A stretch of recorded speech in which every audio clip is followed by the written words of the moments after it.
Hello, this is Victor. I'm here with a new battle report. It's another Age of Sigmar battle report where I play with my Ghost Vazir, the Stormcast Eternals, against Blades of Khorne. So this is a second game in a local tournament where we played at 2,000 points following the match rules. We are in October 2019. So as I said, we played 2,000 points, and in this second round we're playing shifting objectives. This is the one where you put 3 objectives in the middle of the battlefield, and the value of the victory points is shifting from turn to turn. So 2 are giving you 2 points, 1 point, 1 point, 2 points in total, 1 point each, and the other one is giving 3 points. So it's quite important to have some mobility to be able to get this objective with additional points. My list, if you have seen my first battle, you already know, but here just a reminder, I play with the Lord Celestan on Stardrake. He has the Staunch Defender, he also has the Ignat's Scales, he also, he's the General, and I think that's all. So this is the main things. I have the Lord Castellan, I have a Lord Relictor, a Knight Venator, and a Lord Exorcist. Units: 2 units of 5 Liberators, 1 unit of 5 Judicators, 1 unit of 5 Evocators, 1 unit of 3 Raptors with long strike bows. And as a war machines, I have 2 Celestial Ballista. This is the list of my opponent. He's playing Blades of Khorne, and he's really with a lot of demons. So he has a Blood Secretor, then he has 2 Slaughter Priest, he has 1 Blood Sister of the Incarnate Rage, then he has another Blood Sister of the other one with the Fury, and then he has the Scarban. He has 4 units of 5 Flesh Hounds, 1 unit of 5 Wraithmongers, and then he has the Battalion Tyrann of the Blood. And as well, he has the 2 we call Judgments, I think I'll call in the Blades of Khorne. So it's the Bleeding Icon and the Ex-Garger Skulls. Okay, so this is the one, the anti-spell Judgment. So let's go first to the deployment and turn 1 for this battle. As I said, we play in the long side of the boards, 24 inches distance from the 2 armies, and we have the objective in the middle. So I deployed, as you can see here, I denied flank. I deployed almost the main block of my army in the middle with the Stardrake, with the characters, and 1 unit of Liberators, and then I put the other unit of Liberators in my right flank. He deployed, as you can see here, he's using the Flesh Hounds as to screen any attack, and then he is putting the 3 Blood Sisters more or less in the middle of his deployment zone. So within the middle, this one Blood Sister that is it's always attacking first. It does not matter who is it. What turn we are or who has the turn, and then he has the other Blood Sister with the big eyes, and then the Scarban. So really a very strong block there in the middle. You can see how he's using the Flesh Hounds to screen, so to avoid that you can assault easily the Blood Sisters. And here we see the meeting of the Blood Sisters behind the protection of the Blade. And here we go back to my deployment. You can see in the middle I have the Stardrake surrounded by the characters that will boost him, and then I have next to the Stardrake a unit of Liberators. And on the other flank, as I said, in my right flank I have the Knight Venator, very scored to the right flank, and then a unit of 5 Liberators. My secondary objective is Secret Mission in that turn, so my plan is move the Venator next to my opponent lines, shoot during some turns, and then at the end just put him at the edge and take him out from the battlefield. So it should be quite easy for me to take the secondary objective. and in the meantime I will try to move my block of Stormcast to the middle, and I will go for 2 of the 3 objectives. So I will completely not go for the third one that is very to the left, and I will just focus on these 2 objectives. So what I did in my turn, I just advance with my Stardvake to the middle. I advance around with the Liberators, and then on the other side I move also the Liberators to go for the objective in the right flank. Behind the Liberators I deployed the Judicators from the sky. I moved the long strike bows behind the Stardvake, and then I put the ballistas in the other flank, and all just to try to keep some supporting fire. So you can see here how I have deployed them. Okay, the objective is not to, of course, I have accumulated a lot of resources in the middle of the battlefield, so I want to put some distractions as well on the flanks. Then we go for the Khorne turn. First he put the judgments. He put the 2 judgments just in front of my Stardvake and Liberators, in front of my block in the middle. And he wants, just with the objective, also to shut down my magic. Not too much magic. But then he did something that I was not expecting, I was not controlling. He used one of his sprays to force my Stardvake to move and run ahead my opponents. And for the run, I roll a 6. So my Stardvake just moved straight forward 18 inches. So he just finished the movement 3 inches away from the Fleshhounds. And it's completely exposed to the Bloodthirsters. So yeah, it was a miscalculation from my side. It was only for ½ inch that he was able to reach my Stardvake, and now it's going to be exposed in the middle of the enemy lines. So as expected, after forcing my Stardvake to move ahead, he's surrounding my Stardvake with all the Bloodthirsters. So I mean the 2 Bloodthirsters plus the Scarban. Here he's using the Fleshhounds just to do as a screening and to go to score this point here, this objective.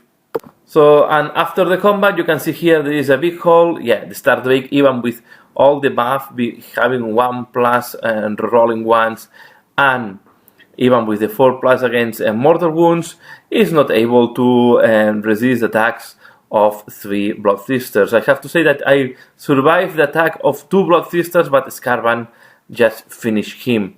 So really with the mortal wounds, so he needed the last attack to finish the Stardvake, the mortal wounds from the one of the axes of the Scarban, and this was the end of my Stardvake. So a big hit just in turn 1. So you can see here the hole, and also it's interesting to see how he is using all the Fleshhounds to screen. So to avoid it, I can send reinforcements in case he was not able to kill my Stardvake. So yeah, it was a mistake from my side. I was not a good game as well. A good trick from his side. I didn't remember the power of the blood slaughter priest to force an opponent unit to run against the enemy. And yeah, it was just for, as I said, for ½ inch that he was able to reach my Stardvake. So yeah, this moment, this was at the end of the turn 1. Not too much to say here. Well, and just to say that in my right flank nothing happened, right? I just moved these guys ahead. They are there, but there nothing important happened in this flank. So we go to the turn 2, and yeah, I'm not able to win any initiative, so my opponent won the initiative, and it was the start first, so Blades of Khorne had a double turn. So in turn 2, in this flank, just the Bloodthirster, the one with the big axe, killed the 2 Celestial Ballistas very easily, almost without any type of effort. And in my turn, I just I take the evocators. I put the evocators from the sky to the battlefield, and I charge on this Bloodthirster. But I forget that as far as the other Bloodthirster is striking first, this guy goes after the Bloodthirster attacking first. So he has two Bloodthirster attacking first. Does not matter that I'm charging, so he's always faster than me. So he killed four of my evocators and just managed to scratch some wounds on this Bloodthirster. While here, although he managed to kill a bunch of my characters, finally I managed to kill one of the Bloodthirster that have the special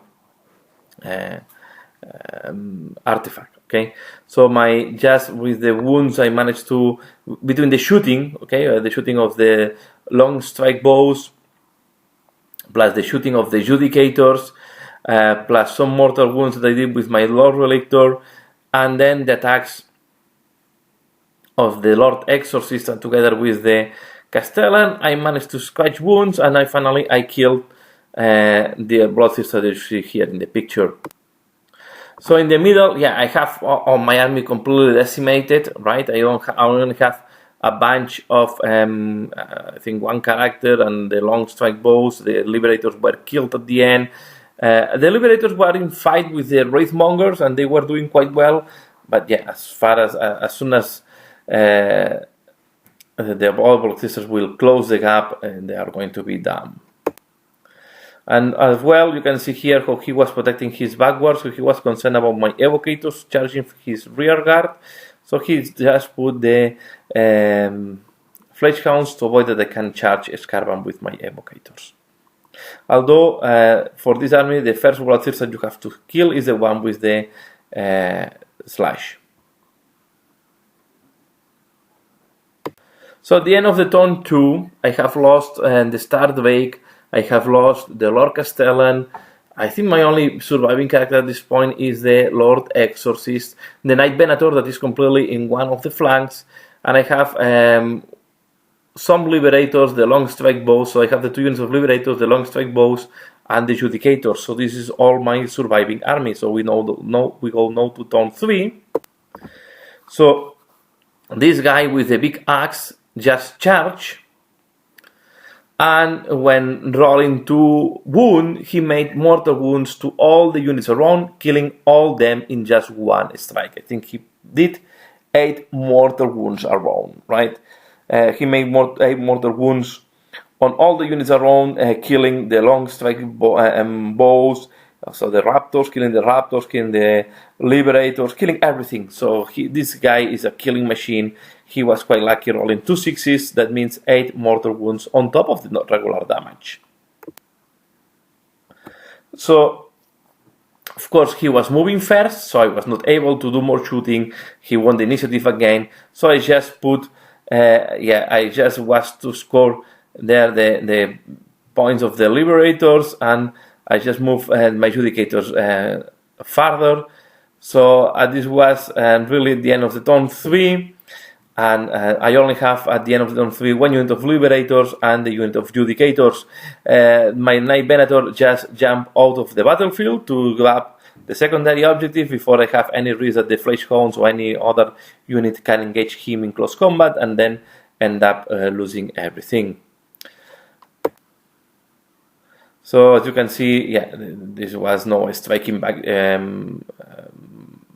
victory for the Blades of Khorne. No much I can do here. So we go to turn 4 fast. So this guy assaults here, killing all the Judicators very easily, and the Scarban just killed the Liberators, right? And with that we finish the battle. So we run. I think my main mistake, and what really makes my army to crumble very, very, very fast, is when I lost the Star Drake so fast. So Star Drake, of course, cannot resist 3 Bloodthirsters, and between the Scarban and also the guy with the big axe, I never remember the name of these Bloodthirsters, they deliver a lot of mortal wounds that they kill very fast any army of Stormcast. So no surprises here at the end of the battle. Victory for the Blades of Khorne. He did a very good tournament. I think he won the 3 games, if I'm not wrong, and he ended up 3rd in the tournament. Yeah, it was quite I think as if the moment I lost the start wake, the battle was very difficult from my side. So here are the conclusions. Yeah, the start wake first works very well against units that have rank 0 or 1, right? If they have target rank 2, they do multiple wounds, and on top, and what it really killed my start wake was the amount of mortal wounds he put on me, and this was really was really killing my start wake. At the end, it got me by surprise. I was not willing to engage that fast, and of course I was not willing to engage these three. I will say these three bloodthirsters at the same time. The plan normally should be to go one by one. You can even survive two, but the start wake is not good neither against we'll say big monsters. So the start wake is good against hordes, against big units where you can dish a lot of mortal wounds. I think the abilities he has is more focused on fighting small units and not big monsters. Okay, so at the end, okay, I think the game was decided when he managed to put the prey on me and force me to go ahead against his army along with the start wake and killing him in turn 1. So lesson learned, I have to be more careful with this type of tweaks, and yeah, and being so quite a long time without playing makes you not to be aware of everything. And that's all for this battle. So I hope you have enjoyed this battle report. Please let me know what do you think. Let me know what you have done different with my army against the Blades of Khorne and with 3 Bloodthirsters. And that's all for now. So I hope you have enjoyed, as I said. Give a like if you have liked it. Please comment below. Give me tips or give me if you have anything that I can improve in my list. Also leave it in the comments below. And as usual, thanks a lot for watching and see you again later. Bye.